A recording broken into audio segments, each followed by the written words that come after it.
सकट चौथ का व्रत माघ मास की कृष्ण पक्ष की चतुर्थी तिथि को मनाया जाता है। ये व्रत स्त्रियां अपने संतान की दीर्घायु और सफलता की प्राप्ति के लिए करती हैं।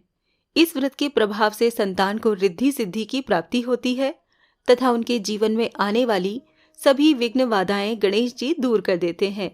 इस दिन स्त्रियां पूरे दिन निर्जला व्रत रखती हैं और शाम को गणेश पूजन तथा चंद्रमा को अर्घ देने के पश्चात ही जल ग्रहण करती हैं। सकट चौथ की व्रत करने की विधि। माघ मास के कृष्ण पक्ष की चतुर्थी तिथि को सकट का व्रत किया जाता है। इस दिन संकट हरण गणपति का पूजन होता है। इस दिन विद्या, बुद्धि, वारिधि, गणेश तथा चंद्रमा की पूजा की जाती है। भाल चंद्र गणेश की पूजा सकट चौथ को ही की जाती है। प्रातःकाल नित्य क्रम से निर्व्रत होकर षोडशोपचार विधि से गणेश जी की पूजा करें और ये श्लोक से गणेश जी की वंदना करें।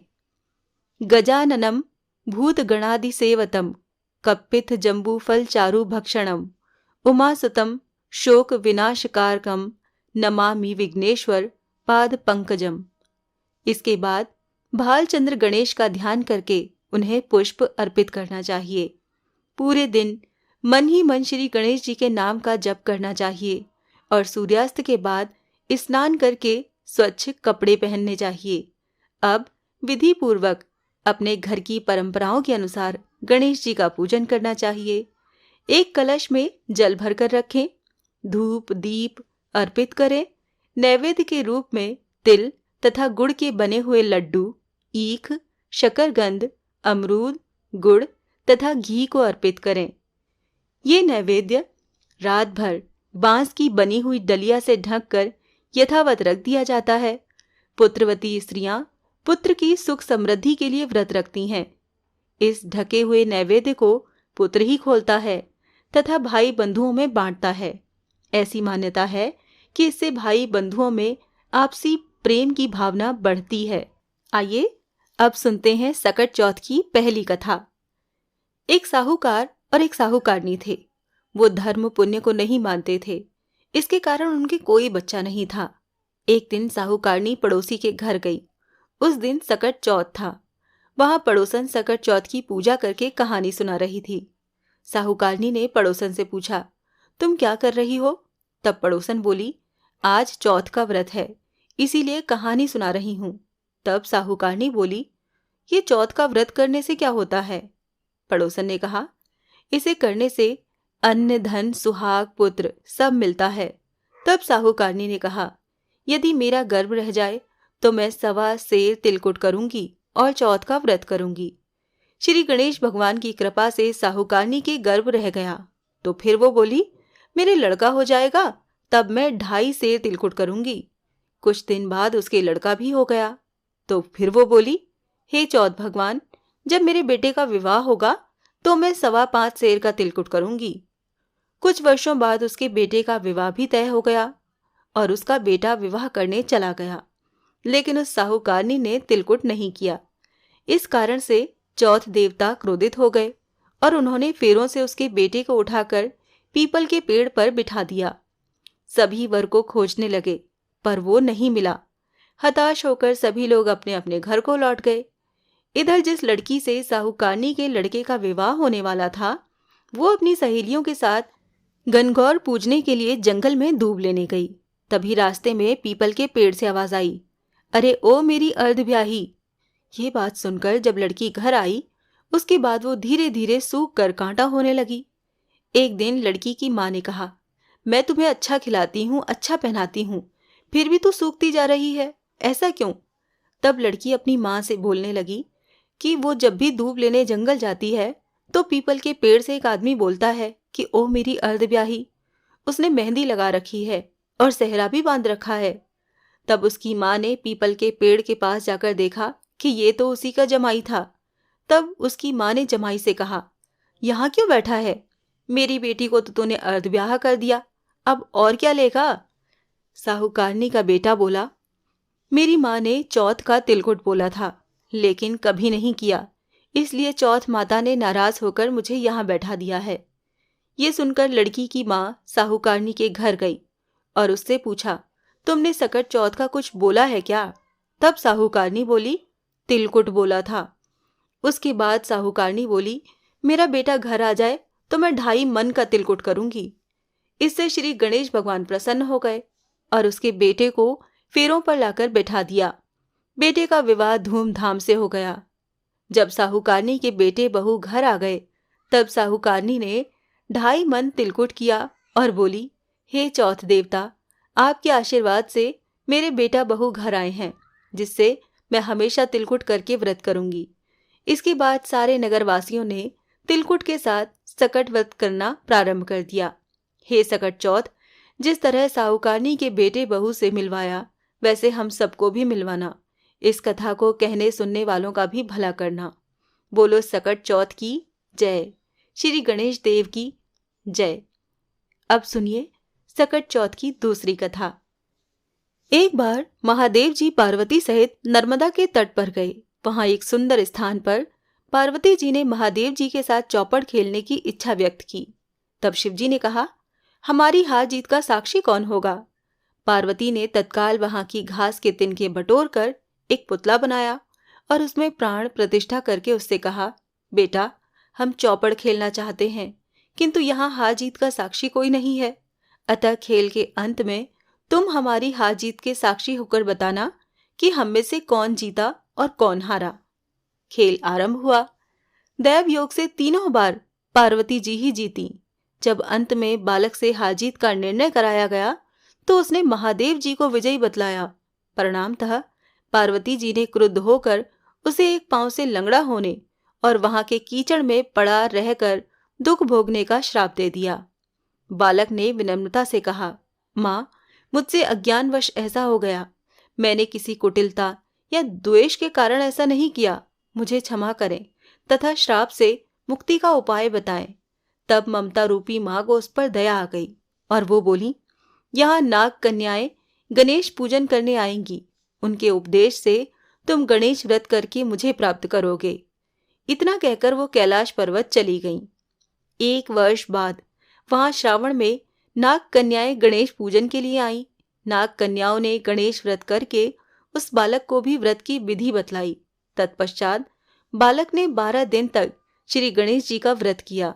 तब गणेश जी ने उसे दर्शन देकर कहा, मैं तुम्हारे व्रत से प्रसन्न हूँ, मनोवांछित वर मांगो। बालक बोला, भगवन, मेरे पांव में इतनी शक्ति दे दो कि मैं कैलाश पर्वत पर अपने माता पिता के पास पहुंच सकूं और वो मुझसे प्रसन्न हो जाएं। गणेश जी तथास्तु कहकर अंतर्ध्यान हो गए। बालक भगवान शिव के चरणों में पहुंच गया। शिव जी ने उससे वहां तक पहुंचने के साधन के बारे में पूछा। तब बालक ने सारी कथा शिव जी को सुना दी। उधर उसी दिन से अप्रसन्न होकर पार्वती शिव जी से भी विमुख हो गई थीं। तदुपरांत भगवान शंकर ने भी बालक की तरह 21 दिन तक गणेश जी का व्रत किया, जिसके प्रभाव से पार्वती के मन में स्वयं महादेव जी से मिलने की इच्छा जागृत हुई। वो शीघ्र ही कैलाश पर्वत पर आ पहुंची। वहां पहुंचकर पार्वती जी ने शिव जी से पूछा, भगवन, आपने ऐसा कौन सा उपाय किया जिसके फलस्वरूप मैं आपके पास भागी भागी आ गई हूँ? शिव जी ने गणेश व्रत नाम का इतिहास उनसे कह दिया। तब पार्वती जी ने अपने पुत्र कार्तिकेय से मिलने की इच्छा से 21 दिन पर्यंत 21-21 की संख्या में दूर्वा, पुष्प तथा लड्डुओं से गणेश जी की पूजन किया। 21वें दिन कार्तिकेय स्वयं ही पार्वती जी से मिलने आ गए। उन्होंने भी मां के मुख से इस व्रत का महात्म्य सुनकर व्रत किया।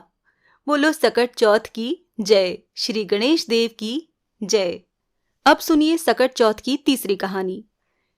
एक शहर में देवरानी जेठानी रहती थी। जेठानी अमीर थी और देवरानी गरीब थी।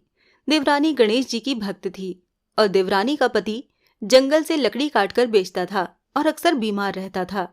देवरानी जेठानी के घर का सारा काम करती और बदले में जेठानी बचा हुआ खाना, पुराने कपड़े आदि उसको दे देती।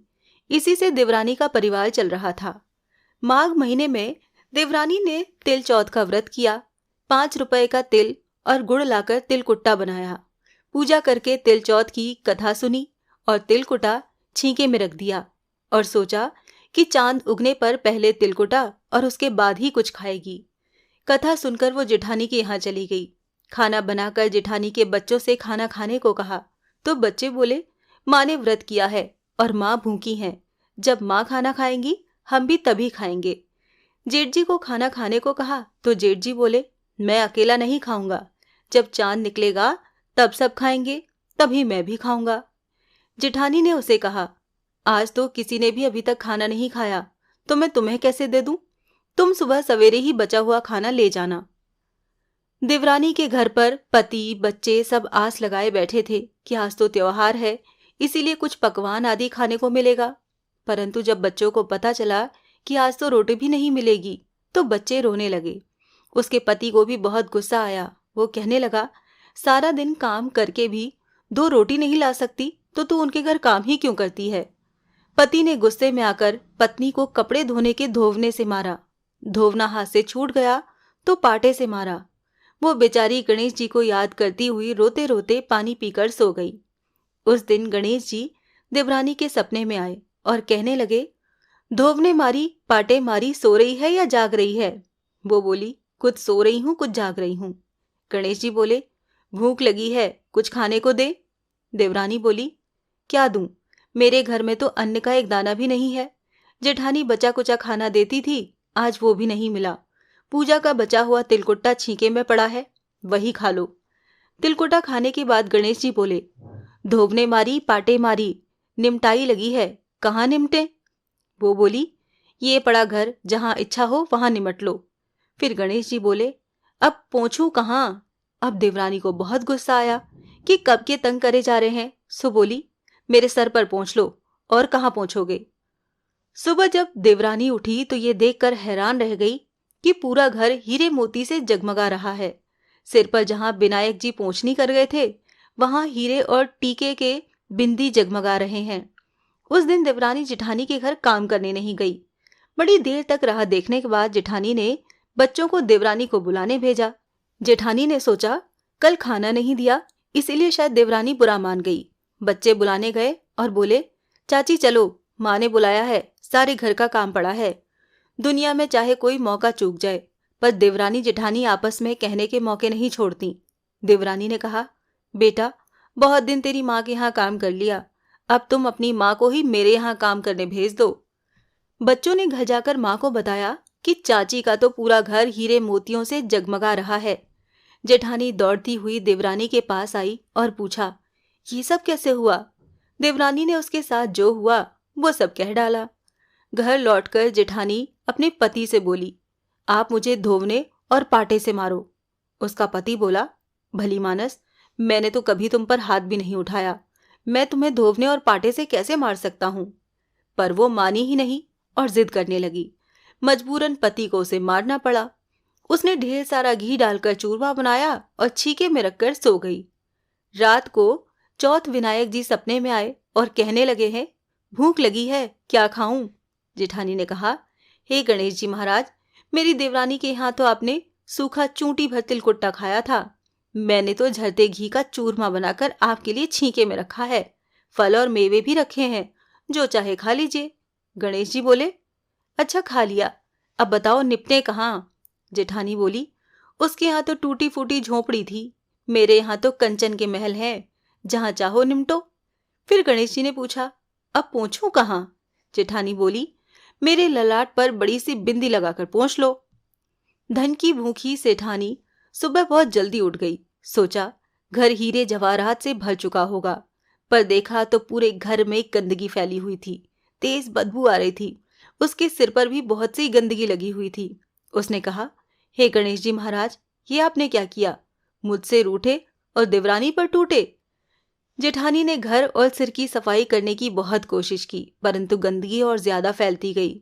जेठानी के पति को मालूम चला तो वो बहुत गुस्सा हुआ और बोला, तेरे पास इतना सब कुछ था, फिर भी तेरा मन नहीं भरा?